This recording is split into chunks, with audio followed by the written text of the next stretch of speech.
홍수의 시작과 끝이라는 제목으로 하나님의 말씀 전하도록 하겠습니다. 오늘은 노아의 홍수가 시작되는 그 부분, 시작되고 나서의 부분, 그리고 마지막 결론 부분을 통하여서 하나님께서 우리에게 주신 메시지가 무엇인지 함께 살펴보도록 하겠습니다.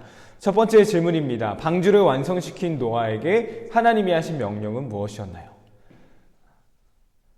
방주를 완성한 노아에게 하나님께서 명령하신 게 1절과 3절, 1절부터 3절에 나와 있는데요. 1절에 이렇게 기록되어 있습니다. 너와 내 온 집은 방주로 들어가라 말씀하셨어요. 노아와 노아의 가족들은 방주로 들어가라 라는 것이죠. 자, 그리고 나서는 이제 동물들, 짐승들을 함께 태우라는 건데요. 6장 마지막 부분을 보면 암수 한 쌍씩을 들여보내라고 하는데 다시 한번 정결한 짐승과 부정한 짐승을 나누어서 각각 들여보내라라는 구체적인 명령을 다시금 해주게 되고 있습니다. 2절입니다. 너는 모든 정결한 짐승은 암수 7씩, 부정한 것은 암수 2씩을 내게로 데려오며 암수 7씩, 암수 2씩이라고 되어 있어서 7쌍, 2쌍 이렇게 생각할 수 있는데요. 이 부분이 굉장히 번역본들마다도 차이가 있더라고요. 자, 암수 7씩이라고 했을 때 암수를 합쳐서 7마리인 건지 암컷, 수컷 각각 7마리인 건지 자, 이게 굉장히 의견이 분분하더라고요. 번역본마다 차이가 있고요. 영어 번역본도 각각 다 차이가 있습니다.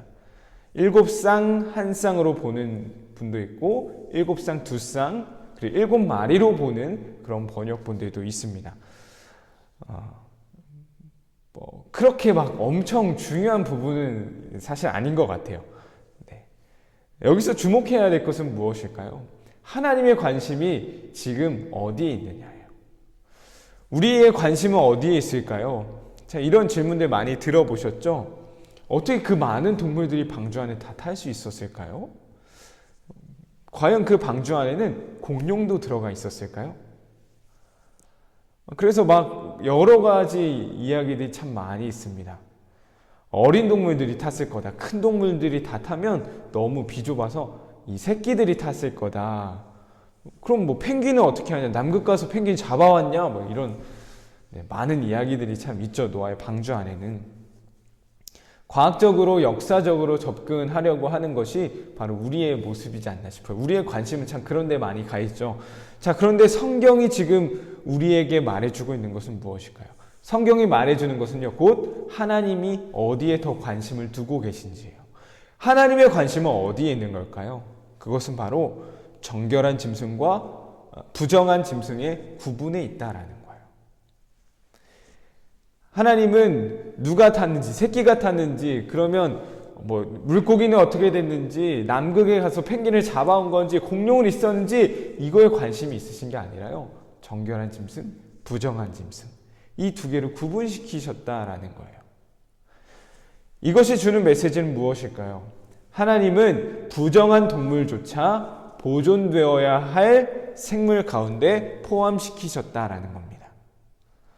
부정한 동물도요, 정결한 동물처럼 그곳에서 살아있을 권리가 동일하게 있다라는 것이죠.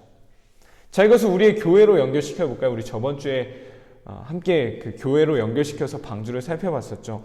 교회로 연결시킨다면 이 메시지가 어떻게 우리에게 다가올 수 있을까요? 교회는요, 누구나 올 수 있는 곳이 되어야 돼요. 교회는 사회적으로 지위가 있는 사람, 똑똑한 사람, 괜찮은 사람들만 오는 것이 아니라 누구나 올 수 있는 곳이 되어야 한다라는 것입니다. 제가 교회를 생각할 때 가장 좋아하는 그림 중 하나인데요.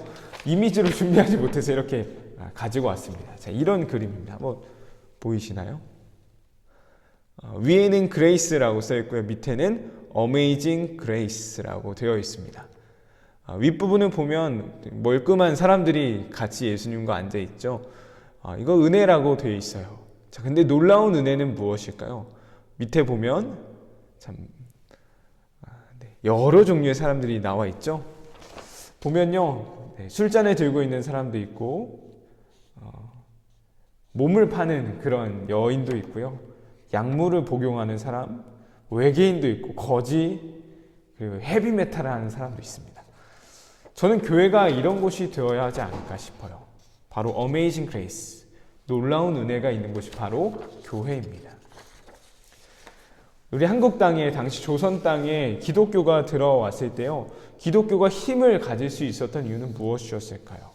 그 이유는 바로 누구나 갈 수 있는 곳이었기 때문에, 누구나. 그것을 보여주는 대표적인 사건이 있죠. 바로 자기 하인이, 마부가 그 교회의 장로가 된 이야기예요.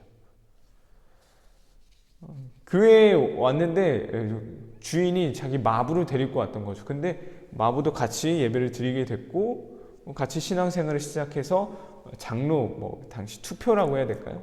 장로를 뽑는 일이 그 시기가 되었는데, 이 주인이 아닌 하인, 마부가 장로가 된 그 이야기. 근데 그것을 인정해주고 오히려 교회에서는 주인이 자기 하인을 섬기는 일까지 일어나게 되었죠. 교회는 바로 이런 곳입니다. 누구나 올 수 있는 곳, 더 큰 놀라운 은혜가 있는 곳이 바로 교회가 되어야 할 것입니다. 야고보서 2장을 보면요, 이 초대교회에 있었던 그런 문제점이 하나 지적이 되고 있습니다. 바로 차별하지 말라라는 거였어요. 한마디로 교회에 부자가 왔고 거지가 오게 되었어요. 근데 이 교인들이 이 둘을 너무나 차별해서 대우했던 것이죠. 야고보서 2장 2절 3절에 이렇게 기록되어 있습니다. 만일 너희 회당에 금가락지를 끼고 아름다운 옷을 입은 사람이 들어오고 또 남루한 옷을 입은 가난한 사람이 들어올 때 두 사람이 들어왔어요. 금가락지를 끼고 아름다운 옷을 입은 사람, 그리고 거지, 남루한 옷을 입은 사람이 들어왔습니다. 근데 이 아름다운 옷을 입은 사람은요, 그 사람을 눈여겨봤대요. 그리고 말하는 거죠. 여기 좋은 자리에 앉으세요. 자, 그런데 이 가난한 자에게는요, 너는 거기 서 있든지 내 발등상 아래에 앉으라 라고 말해주는 것이었습니다. 자, 이게 비단 이 초대교회만의 문제였을까요? 지금 우리에게 있는 모습이기도 하죠.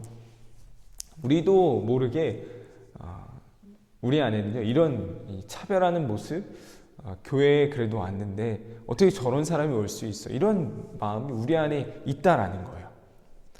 교회는 누구나 올 수 있는 곳이고요. 교회는요, 죄인들이 모인 곳이에요.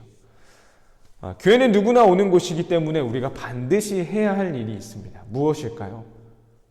누구에게나 복음을 전해야 된다라는 거예요. 누구나 올 수 있는 곳이 교회이기 때문에 누구에게나 이 복음을 전해야 된다라는 거죠.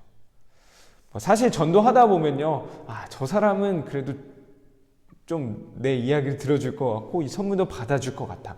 좀 괜찮은 사람이 있어요. 근데 저 사람은 해도 소용이 없어. 이렇게 생각이 드는 사람도 있기 마련입니다.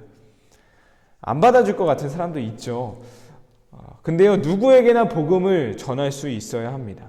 어떻게, 무엇을 통해 우리는 그럴 수 있을까요? 바로 믿음입니다. 믿음이 있는 사람은요, 누구에게나 복음을 전할 수 있는 거예요. 하나의 씨앗이 있습니다. 이 씨앗이 살아있는 씨앗인지 죽어있는 씨앗인지 구분할 수 있는 방법은 무엇일까요? 간단해요. 이 씨앗을 심고요, 거기에 물을 줘보면 되는 거예요. 그러면 어떤 씨는 살아있는 씨는 자라겠죠. 죽은 씨는 자라지 않을 것입니다. 우리에게 필요한 것이 바로 이것이지 않을까요? 불가능해 보이나요? 그럼에도 우리는 전해야 되는 거예요. 왜냐? 그 씨앗이 자랄지 안 자랄지 우리는 알지 못하거든요. 이것이 바로 믿음입니다. 믿음이란 무엇일까요? 불가능 속에서 가능성을 보는 게 바로 믿음입니다. 이를 잘 보여주었던 인물이 바로 바울이죠. 디도서 1장 1절을 보니까요, 자신을 이렇게 소개합니다. 하나님의 종이요 예수 그리스도의 사도인 나 바울이 사도된 것은, 내가 사도된 이유는 하나님이 택하신 자들의 믿음을 위해서다라고 말하고 있어요. 하나님이 택하신 자가 있는 거예요. 근데 그게 누구인지는 알 수 없습니다. 하지만 분명 하나님이 택하신 사람이 있기 때문에 그 사람을 위해 나는 사도의 역할, 복음을 전하는 전도자의 역할을 감당한다라는 거예요. 이것이 바로 교회에게 필요한 모습입니다. 불가능해 보일 수 있어요. 전혀 받아들이지 않는 그런 사람이라 생각할 수 있어요. 근데 우린 전하는 것입니다. 이게 바로 믿음인 것이죠. 불가능 속에서 가능성을 바라보는 것. 교회는요, 바로 이런 믿음이 필요합니다. 하나님께서 노아의 방주에 부정한 것, 그리고 정결한 것을 같이 들어가라 말씀하셨습니다. 이것이 우리 교회에게 주는 메시지는요, 누구나 교회는 올 수 있는 곳이 되어야 한다라는 것입니다. 이 말씀 기억하면서 첫 번째 나눔 진행해 보도록 하겠습니다. 두 가지예요. 나의 삶 그리고 우리 생명길 교회 가운데 불가능해 보이는 것은 무엇이 있나요? 그 가운데 가능성을 찾는다면 어떤 일이 일어날 수 있을까요? 믿음이란 무엇이라고 했었죠? 불가능 속에 가능성을 보는 것입니다. 나의 삶을 돌아보며 또한 우리 교회를 한번 돌아보면서요, 이건 정말 안 될 것 같아. 불가능해 보이는 것이 무엇이 있는지, 또한 그 불가능을 생각했을 때 과연 이곳에서 가능성이 열린다면 어떤 일이 벌어질 수 있을까? 이것을 한번 기대하는 마음으로 함께 나누어 보도록 하겠습니다.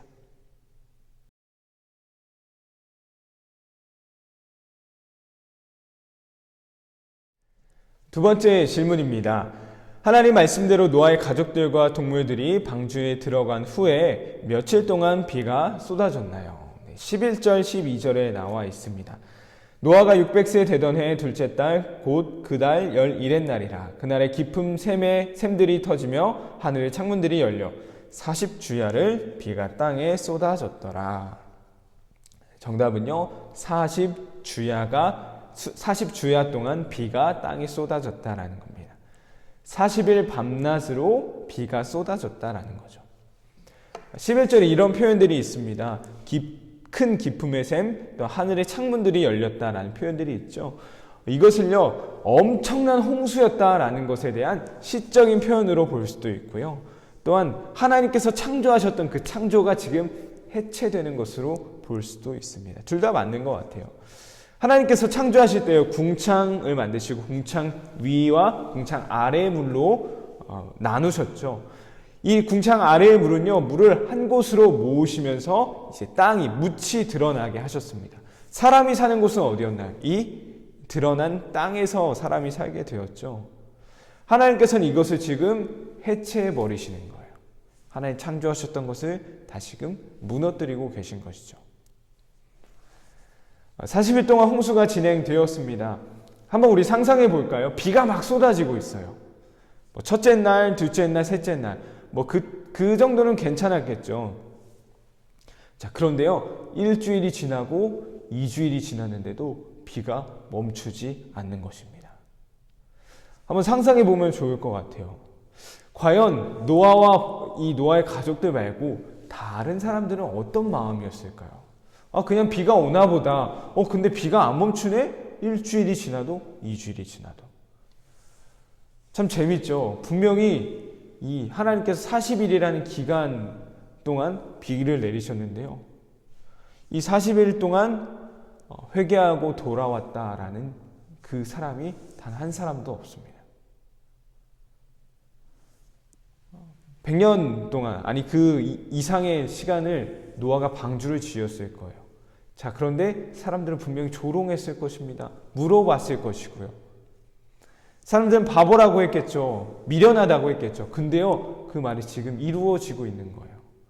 근데 그 이루어지고 있는 그 순간에도 누구도, 그 한 사람도, 단 한 사람도 하나님께 회개하며 그 방주 안으로 들어오려고 했던 사람이 없었다라는 것이죠. 이것을 통해 우리가 알 수 있는 것은 무엇일까요? 사람들은요, 임박한 진노가 임했음에도 깨닫지 못한다라는 겁니다. 마지막 종말의 때의 모습이기도 하죠. 분명히 보았지만 보고도 믿지 못하는 것이 바로 지금 이 시대의 모습이다라는 것입니다. 예수님의 죽음과 부활도 마찬가지였어요. 예수님은요, 이미 십자가 지시기 전에 자기의 순환에 대해 예고하셨습니다. 무려 3번이나 말씀하셨어요. 내가 죽을 거야. 하지만 다시 살아날 거야. 근데요, 그 누구도 그것을 깨닫고 받아들이는 사람은 없었어요. 오히려 십자가에서 한 강도가 예수님을 주로 고백하게 되는 이야기가 나오죠. 예수님은 보았지만 보고도 믿지 못했던 사람이 있었어요. 심지어 죽은 사람을 살리는 놀라운 기적을 맛보았음에도 예수님은 믿지 못하는 사람들이었습니다. 그런데요, 그런 사람이 있었던 반면 십자가에서 유대인의 왕이라 쓰여진 그 죄패를 보고 예수님을 고백한 사람도 있었다라는 거죠. 플러머라는 신학자의 표현입니다. 어떤 사람들은 예수가 죽은 사람들을 일으키는 것을 직접 보았다. 하지만 그들은 예수를 믿지 않았다. 그 강도는 예수가 십자가에 못 박히는 것을 목격한다. 그럼에도 불구하고 그는 예수를 믿는다. 사람들은 믿지 않습니다. 그 가운데서도 십자가에 못 박힌 예수님을 보고 믿는 사람도 있지만요. 이것이 바로 지금 우리가 살아가는 시대이지 않을까 싶습니다. 우리가 아무리 예수님을 전해도요, 사람 듣지 않을 거예요. 임박한 진노가 임했음에도 불구하고 사람들은 깨닫지 못할 것입니다. 하나님이 징조를 보여주셨음에도 그것을 받아들이지 못할 거예요. 이때 우리에게 필요한 모습은 무엇일까요? 하나님께서 에스겔에게 주신 말씀이 지금 우리에게 필요한 모습이지 않을까 싶습니다. 에스겔 2장 5절 말씀입니다. 그들은 패역한 족속이라 그들은 듣든지 아니 듣든지 그들 가운데서 선지자가 있음을 알지니. 자, 뭐라고 기록되어 있죠? 그들이 듣든지 아니 듣든지 그들 가운데 선지자가 있음을 알지니 말하고 있어요. 듣든지 듣지 않든지 우리가 해야 될 게 뭐라고요? 전하는 것이죠. 듣든지 듣지 않든지 우린 변함없이 복음을 전해야 하는 그런 사명이 우리에게 있어야 할 것입니다. 두 번째 말씀 기억하며 두 번째 나눔 진행하도록 하겠습니다. 코로나 상황 속에서 많은 것들이 멈춰 있습니다. 나의 삶 가운데 또한 교회 가운데 변함없이 해 나가야 할 것이 무엇이 있을까요? 40일 동안 홍수가 진행되었음에도 사람들은 깨닫고 돌아온 자가 없었어요. 그때 노아에게 필요했던 것은 여전히 하나님을 믿고 그 방주를 바라보는 것, 하나님의 말씀을 바라보는 것이었고요. 지금 우리가 살아가는 이 시대도 마찬가지입니다. 사람들이 듣지 않아도 우리는 전해야 할 거예요. 듣든지 듣지 않든지 우리가 할 것은 변함없이 그것을 전하는 것이 필요합니다. 두 번째 나눔 함께 우리 삶 가운데 또한 이 한국 교회 가운데 변함없이 해 나가야 할 것이 무엇이 있는지 한번 나누어 보도록 하겠습니다.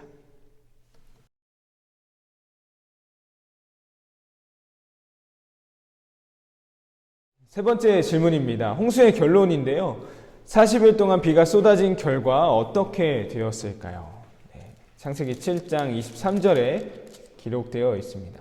지면의 모든 생물을 쓸어버리시니 곧 사람과 가축과 기는 것과 공중의 새까지라. 이들은 땅에 쓸어버림을 당하였으되 오직 노아와 그와 함께 방주에 있던 자들만 남았더라. 그리고 24절까지 보면요, 총 세 가지로 볼 수 있을 것 같아요. 첫 번째, 모든 생물이 쓸어버림을 당했습니다. 홍수를 통해서 모든 생물이 다 쓸어버림을 당했어요. 두 번째, 이렇게 표현하죠. 오직 노아와 그와 함께 방주에 있던 자들만 남았더라. 오직 노아와 함께 방주에 있던 자들만 남았더라. 이것이 두 번째 홍수의 결과입니다. 결론이죠. 자, 그리고 세 번째, 물이 150일을 땅에 넘쳤더라 라고 되어 있어요. 40일 동안 밤낮 비가 쏟아졌죠. 그리고 나서 그것을 포함한 150일 동안 물이 범람했다라고 기록하고 있습니다. 이게 지금 홍수의 결론이에요. 우리 성도님들이 이 본문을 보시고 어떤 느낌이 드시나요? 아, 정말 하나님 무시무시하신 분이구나. 진짜 다 쓸어버리시는구나. 이런 생각이 드시나요? 자, 그렇다면요, 이 창세기를 직접 들었던 이 창세기의 원 독자들은 어떤 마음이 들었을까요? 창세기의 독자는요, 출애굽 백성들입니다. 출애굽 백성들. 광야 가운데 모세의 말을 듣고 있던 이 백성들은 어떤 마음이 들었을까요? 아니, 광야 가운데 모세는 지금 이 이야기를 통해 무엇을 말해주고 싶었을까요? 저는 이렇게 표현하고 싶습니다. 모세가 전해주고자 했던 메시지는요, 바로 최후 승리입니다. 최후 승리. 어렵고 힘든 지금이 전부가 아닌 마지막에 간다면 하나님이 말씀하신 그대로 영광의 승리가 기다리고 있을 것임을 말해주고 있는 거예요. 최후 승리는요, 노아를 통해 우리에게 주는 메시지이기도 하고요, 출애굽의 메시지이기도 합니다. 또한 더 나아가 이 최후 승리는 바로 기독교의 메시지이기도 합니다. 무엇을 통해 알 수 있죠? 바로 예수 그리스도의 십자가입니다. 고린도전서 1장 18절입니다. 십자가의 도가 멸망하는 자들에게는 미련한 것이요 구원을 받는 우리에게는 하나님의 능력이다. 멸망하는 자들에게는 십자가가 미련해 보일 수 있어요. 하지만 구원받는 우리에게는 십자가가 무엇이라고 말하고 있죠? 하나님의 능력이다 말하고 있어요. 받은 우리에게 있어서 십자가는요 결코 실패가 아닙니다. 결코 패배가 아니에요. 왜 그렇죠? 십자가를 통한 대속하심과 그 이후에 죽음의 권세를 이기시고 3일 만에 부활하신 그 부활이 있기 때문이에요. 그리스도인은요 이 최후 승리를 믿으며 그것을 바라보며 살아가는 자들인 것이죠. 그렇다면 이 최후 승리를 믿는 자, 이것을 아는 자는 어떻게 살아가야 할까요? 바로 소망입니다. 소망으로 살아가야 하고요. 그렇기 때문에 소망으로 살아가기 때문에 기쁠 수밖에 없는 것이죠. 요한복음 11장 40절을 이렇게 말하고 있어요. 내가 믿으면 하나님의 영광을 보리라. 믿는다면 그 영광을 바라보며 살아갈 수 있다라는 것이죠. 최후 승리가 있기 때문에 지금 이 순간이요 기쁨과 소망이 있을 수 있는 겁니다. 최후 승리가 있기 때문에 내 앞으로의 삶이요 기쁨이 있고 소망이 될 수 있는 거예요. 수요일마다 우리 초등부 아이들과 함께 한국에 들어오신 선교사님들의 이야기를 함께 나누고 있어요. 대부분이 그러신데요. 물론 오래 사신 분들도 계시지만 정말 많은 선교사님들이 온 지 채 몇 개월 만에 몇 년 되지 않아서 다 죽음을 맞이하시게 됩니다.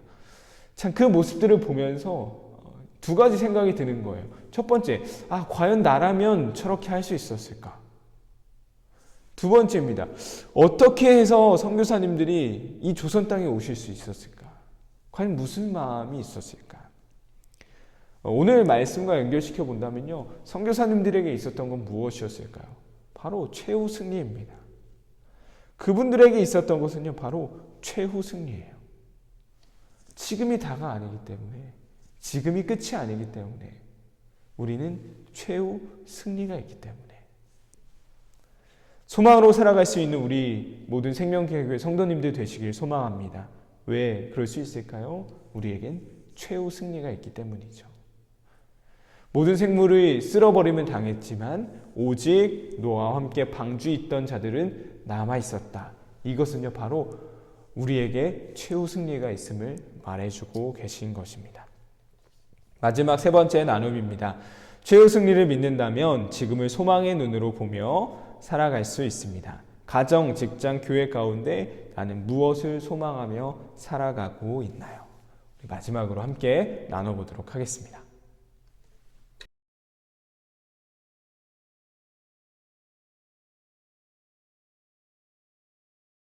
창세기 7장을 통해 오늘도 저번 시간과 비슷하게 교회와 연결시켜서 함께 살펴보았습니다.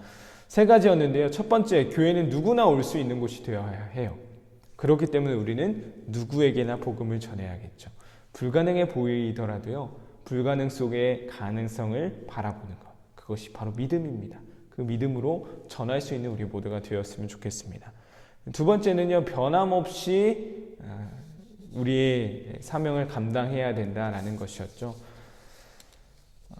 에스겔 말씀 기억하면 좋겠습니다. 듣든지 아니 듣든지 그들 가운데 선지자가 있음을 알지니.